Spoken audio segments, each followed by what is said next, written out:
ओम शांति 24/3/2026 प्रातः मुरली। ओम शांति। बाप दादा मधुबन।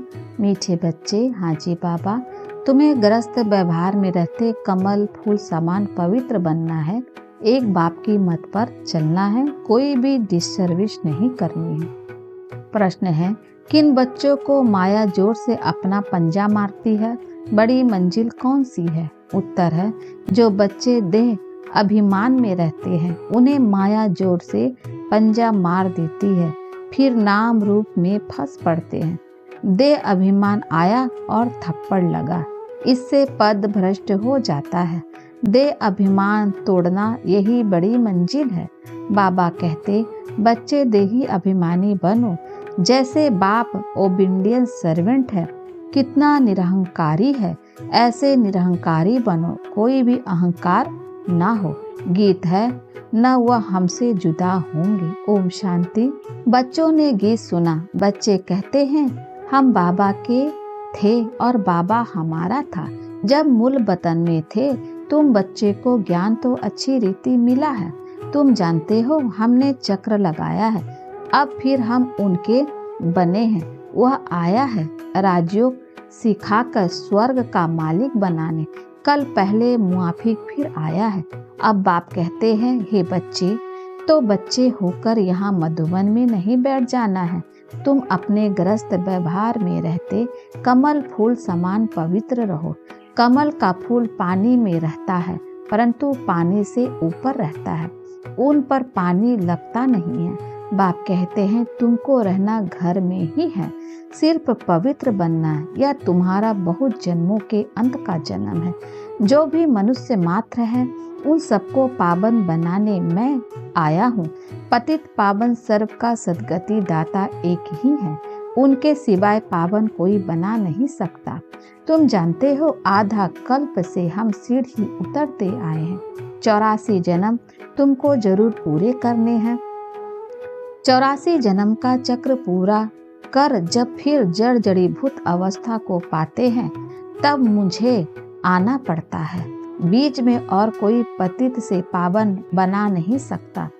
कोई भी न बाप को न रचना को जानते हैं। ड्रामा अनुसार सबको कलयुग में पतित तमो प्रधान बनना ही है। बाप आकर सबको पावन बनाए शांति धाम ले जाते हैं और तुम बाप से सुख धाम का बरसा पाते हो। सतयुग में कोई दुख होता नहीं है। अभी तुम जीते जी बाप के बने हो। बाप कहते हैं, तुमको ग्रस्त व्यवहार में रहना है। बाबा कभी किसी को कह नहीं सकते कि तुम घर बार छोड़ो, नहीं। ग्रस्त व्यवहार में रहते सिर्फ अंतिम जन्म पवित्र बनना है। बाबा ने कभी कहा है क्या कि तुम घर बार छोड़ो? नहीं, तुमने ईश्वरीय सेवा अर्थ आप ही छोड़ा है। कई बच्चे हैं घर गृहस्थ में रहते भी ईश्वरीय सर्विस करते हैं, छुड़ाया नहीं जाता है। बाबा किसी को भी छुड़ाते नहीं हैं। तुम तो आप ही सर्विस पर निकले हो। बाबा ने किसी को छुड़ाया नहीं है। तुम्हारे लौकिक बाप शादी के लिए कहते हैं, तुम नहीं करते हो क्योंकि तुम जानते हो कि अब मृत्यु लोक का अंत है, शादी बर्बादी ही होगी। फिर हम पावन कैसे बनेंगे? हम क्यों न भारत को स्वर्ग बनाने की सेवा में लग जाए। बच्चे चाहते हैं कि राम राज्य हो, पुकारते हैं ना, हे पतित पावन सीताराम, हे राम आकर भारत को स्वर्ग बनाओ, कहते भी हैं, परंतु समझते कुछ नहीं है। सन्यासी लोग कहते हैं इस समय का सुख काग विष्टा के समान है। बरोबर है भी ऐसे, यहाँ सुख तो है ही नहीं। कहते रहते हैं परंतु किसकी बुद्धि में नहीं है। बाप कोई दुख के लिए यह सृष्टि थोड़े ही रचते हैं। बाप कहते हैं, क्या तुम भूल गए हो स्वर्ग में दुख का नाम निशान नहीं रहता है। वहाँ कंस आदि कहाँ से आए? अब बेहद का बाप जो सुनाते हैं उनकी मत पर चलना है। अपनी मनमत पर चलने से बर्बादी कर देते हैं। आश्चर्यवंत सुनंती कथंती भगंती या टेटर बनंती, कितनी जाकर डिससर्विस करते हैं, उनका फिर क्या होगा। हीरे जैसा जीवन बनाने बदले कौड़ी मिसल बना देते हैं। पिछाड़ी में तुमको सब अपना साक्षात्कार होगा। ऐसे चलन के कारण यह पद पाया। यहाँ तो तुमको कोई भी पाप नहीं करना है, क्योंकि तुम पुण्य आत्मा बनते हो। पाप का फिर 100 गुना दंड हो जाएगा। भल स्वर्ग में तो आएंगे, परंतु बिल्कुल ही कम पद। यहाँ तुम राजयोग सीखने आए हो, फिर प्रजा बन जाते हैं। मर्तबे में तो बहुत फर्क है ना, यह भी समझाया है। यज्ञ में कुछ देते हैं, फिर वापिस ले जाते हैं, तो चंडाल का जन्म मिलता है। कई बच्चे फिर चलन भी ऐसे चलते हैं जो पद कम हो जाता है। बाबा समझाते हैं, ऐसे कर्म नहीं करो जो राजा रानी के बदले प्रजा में भी कम पद मिले। यज्ञ में स्वाहा होकर भागंती होते तो क्या जाकर बनेंगे। यह भी बाप समझाते हैं, बच्चे कोई भी विकर्म नहीं करो, नहीं तो 100 गुना सजाएं मिलेगी। फिर क्या नुकसान करना चाहिए। यहाँ रहने वालों से भी जो घर गृहस्थ में रहते हैं, सर्विस में रहते हैं, वे बहुत ऊंच पद पाते हैं। ऐसे बहुत गरीब हैं, 8 आना वे रुपया भेज देते हैं, और जो भल यहाँ 1000 भी देवे तो भी गरीब का ऊंच होता है, क्योंकि वह कोई पाप कर्म नहीं करते हैं। पाप करने से 100 गुना बन जाएगा। तुमको पुण्य आत्मा बन सबको सुख देना है। दुख दिया तो फिर क्युम्बल बैठती है, साक्षात्कार होता है कि तुमने यह किया, अब खाओ सजा। पद भी भ्रष्ट हो जाएगा। सुनते भी रहते हैं, फिर भी कई बच्चे उल्टी चलन चलते रहते हैं। बाप कहते हैं, हमेशा छीरखंड होकर रहो। अगर नून पानी होकर रहते हैं तो बहुत डिससर्विस करते हैं। कोई के नाम रूप में फंस पड़ते हैं तो यह भी बहुत पाप हो जाता है। माया जैसे एक चूहा है, फूंक भी देती, काटती भी रहती, खून भी निकल आता, पता भी नहीं पड़ता। माया भी ब्लड निकाल देती है, ऐसे कर्म करवा देती जो पता भी नहीं पड़ता। 5 विकार एकदम सिर मुड़ देते हैं। बाबा सावधानी तो देंगे ना, ऐसा ना हो जो फिर ट्यूबल के सामने कहे कि हमको सावधान थोड़े ही किया। तो जानते हो, ईश्वर पढ़ाते हैं, खुद कितना निरहंकारी है, कहते हम ओबीडियंट सर्वेंट है। कोई कोई बच्चे में कितना अहंकार रहता है। बाबा का बनकर फिर ऐसे ऐसे कर्म करते हैं जो बात मत पूछो। इससे तो जो बाहर ग्रस्त व्यवहार में रहते हैं वह बहुत ऊंच चले जाते हैं। दे अभिमान आते ही माया जोर से पंजा मार देती है। दे अभिमान तोड़ना बड़ी मंजिल है। दे अभिमान आया और थप्पड़ लगा, तो देह अभिमान में आना ही क्यों चाहिए। जो पद भ्रष्ट हो जाए, ऐसा ना हो वहाँ जाकर झाड़ू लगाना पड़े। अब अगर बाबा से कोई पूछे तो बाबा बता सकते हैं, खुद भी समझ सकते हैं कि मैं कितने सेवा करता हूँ, हमने कितनों को सुख दिया है। बाबा मम्मा सबको सुख देते हैं, कितना खुश होते हैं। बाबा बॉम्बे में कितनी ज्ञान की डांस करते थे, चात्रक बहुत थे ना। बाप कहते हैं, बहुत चात्रक के सामने ज्ञान की डांस करता हूँ तो अच्छी अच्छी पॉइंट्स निकलती है। चात्रक खींचते हैं, तुमको भी ऐसा बनना है, तब तो फॉलो करेंगे। सिर मत पर चलना है, अपनी मत पर चलकर बदनामी कर देते हैं तो बहुत नुकसान हो पड़ता है। अभी बाप तुमको समझदार बनाते हैं। भारत स्वर्ग था ना, अब ऐसा कोई थोड़े ही समझाता है। भारत जैसा पावन कोई देश नहीं, कहते हैं, लेकिन समझते नहीं है कि हम भारतवासी स्वर्गवासी थे। वहाँ अथाह सुख था। गुरु नानक ने भगवान की महिमा गाई है कि वह आकर मूत पतीली कपड़े धोते हैं, जिसकी ही महिमा है एको अंकार। शिवलिंग के बदले अकाल तख्त नाम रख दिया है। अब बाप तुमको सारी सृष्टि का राज समझाते हैं। बच्चे, एक भी पाप नहीं करना, नहीं तो 100 गुना हो जाएगा। मेरी निंदा करवाई तो पद भ्रष्ट हो जाएगा। बहुत संभाल करनी है, अपना जीवन हीरे जैसा बनाओ, नहीं तो बहुत पछताओगे। जो कुछ उल्टा किया है वह अंदर में खाता रहेगा। क्या कल पकल हम ऐसे करेंगे जिससे नीच पद पाएंगे? बाप कहते, माता पिता को फॉलो करना चाहते हो तो सच्चाई से सर्विस करो। माया तो कहाँ ना कहाँ से घुस कर आएगी। सेंटर्स की हेड्स को बिल्कुल निरहंकारी होकर रहना है। बाप देखो कितना निरहंकारी है। कई बच्चे दूसरे से सर्विस लेते हैं। बाप कितना निरहंकारी है, कभी किसी पर गुस्सा नहीं करते। बच्चे अगर न फरमानदार हो तो बाप उनको समझा तो सकते हैं। तुम क्यों करते हो? बेहद का बाप ही जानते हैं। सब बच्चे एक समान सपूत नहीं होते, कपूत भी होते।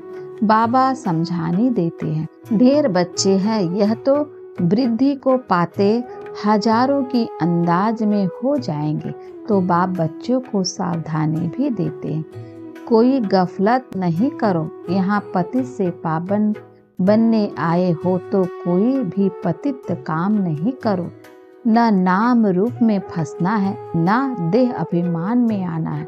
देही अभिमानी हो, बाप को याद करते रहो, सिरमत पर चलते रहो। माया बड़ी प्रबल है, बाबा सब कुछ समझा देते हैं। अच्छा, मीठे मीठे सिख लद्दे बच्चों प्रति माता पिता बाप दादा का याद प्यार और गुड मॉर्निंग।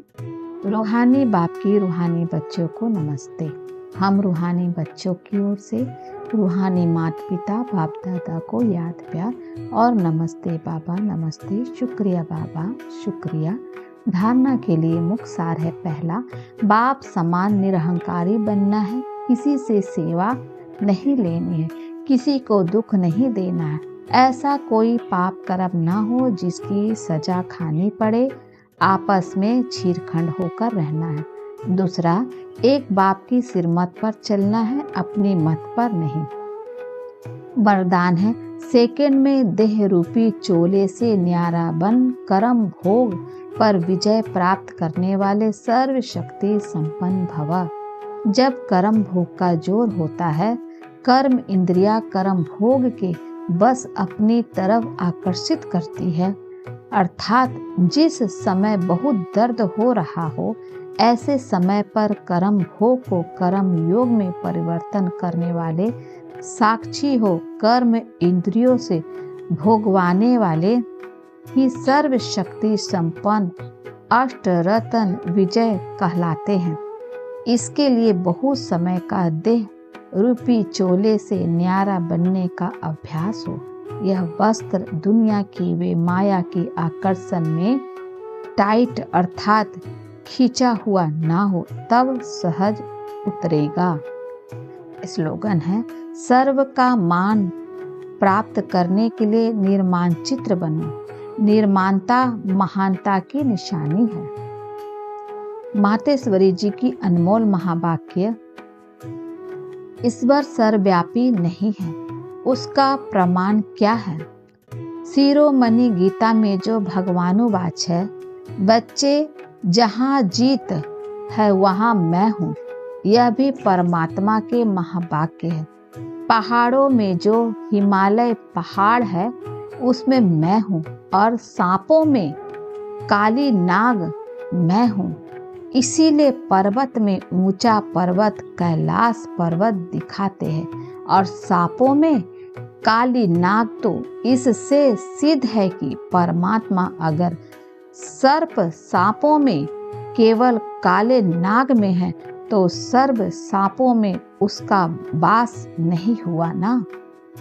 अगर परमात्मा ऊंचे ते ऊंचे पहाड़ में है, गोया नीचे पहाड़ों में नहीं है, और फिर कहते हैं जहाँ जीत वहाँ मेरा जन्म, गोया हार में नहीं हूँ। अब यह बातें सिद्ध करती है कि परमात्मा सर्वव्यापी नहीं है। एक तरफ ऐसे भी कहते हैं और दूसरे तरफ ऐसे भी कहते हैं कि परमात्मा अनेक रूप में आते हैं। जैसे परमात्मा को 24 अवतारों में दिखाया है। कहते हैं कच्छ मच्छ आदि सब रूप परमात्मा के हैं। अब यह है उन्हों का मिथ्या ज्ञान। ऐसे ही परमात्मा को सर्वोत्तम समझ बैठे हैं, जबकि इस समय कलयुग में सर्वोत्तम माया ही व्यापक है। तो फिर परमात्मा व्यापक कैसे ठहरा? गीता में भी कहते हैं कि मैं फिर माया में व्याकृत नहीं हूँ। इससे सिद्ध है कि परमात्मा सर्वोत्तम नहीं है। निराकारी दुनिया और परमात्मा के रहने का स्थान। अब यह तो हम जानते हैं कि जब हम निराकारी दुनिया कहते हैं तो निराकार का अर्थ यह नहीं कि उनका कोई आकार नहीं है। जैसे हम निराकारी दुनिया कहते हैं तो इसका मतलब है जरूर कोई दुनिया है, परंतु उसका स्थूल सृष्टि मुआफी अगर नहीं है। ऐसे परमात्मा निराकार है, लेकिन उनका अपना सूक्ष्म रूप अवश्य है। तो हम आत्मा और परमात्मा का धाम निराकारी दुनिया है। तो जब हम दुनिया अक्षर कहते हैं तो इससे सिद्ध है वे दुनिया है और वहाँ रहते हैं, तभी तो दुनिया नाम पड़ा। अब दुनियावी लोग तो समझते हैं परमात्मा का रूप भी अखंड ज्योति तत्व है। वे हुआ परमात्मा के रहने का ठिकाना, जिसको रिटायरेट होम कहते हैं। तो हम परमात्मा के घर को परमात्मा नहीं कह सकते हैं। अब दूसरी है आकारी दुनिया, जहाँ ब्रह्मा विष्णु शंकर देवताएं आकारी रूप में रहते, और यह है साकारी दुनिया, जिनके दो भाग हैं। एक है निर्विकारी स्वर्ग की दुनिया, जहाँ आधा कल्प सर्वदा सुख है, पवित्रता और शांति है। दूसरी है विकारी कलयुगी दुख और अशांति की दुनिया। अब वे दो दुनियाएं क्यों कहते हैं? क्योंकि यह जो मनुष्य कहते हैं स्वर्ग और नरक दोनों परमात्मा की रची हुई दुनिया है। इस पर परमात्मा के महावाक्य है, बच्चे मैंने कोई दुख की दुनिया नहीं रची, जो मैंने दुनिया रची है वे सुख की रची है। अब यह जो दुख और अशांति की दुनिया है, वे मनुष्य आत्माएं अपने आप को और मुझ परमात्मा को भूलने के कारण यह हिसाब किताब भोग रहे हैं। बाकी ऐसे नहीं। जिस समय सुख और पुण्य की दुनिया है, वहाँ कोई सृष्टि नहीं चलती। हाँ, अवश्य जब हम कहते हैं कि वहाँ देवताओं का निवास स्थान था, तो वहाँ सब प्रवृत्ति चलती थी, परंतु इतना जरूर था वहाँ विकारी पैदाइश नहीं थी, जिस कारण इतना कर्म बंधन नहीं था। उस दुनिया को कर्म बंधन रहित स्वर्ग की दुनिया कहते हैं। तो एक है निराकारी दुनिया, दूसरी है आकारी दुनिया, तीसरी है साकारी दुनिया। अच्छा, ओम शांति। अव्यक्त इशारे निश्चय के फाउंडेशन को मजबूत कर सदा निर्भय और निश्चिंत रहो। साकार में अगर कोई निमित्त श्रेष्ठ आत्मा साथ में होती है तो उनसे कोई भी बात वेरीफाई कराए, फिर करेंगे तो निश्चय बुद्धि होकर करेंगे। निर्भयता और निश्चय दोनों गुणों को सामने रख करेंगे, तो जहाँ सदा निश्चय और निर्भयता है, वहाँ सदैव श्रेष्ठ संकल्प की विजय है। जो भी संकल्प करते हो, अगर सदा निराकार और साकार साथ में सम्मुख है, तो बेफायदा वेरीफाई कराने के बाद निश्चय और निर्भयता से करो। इससे समय भी वेस्ट नहीं जाएगा। अच्छा, ओम शांति।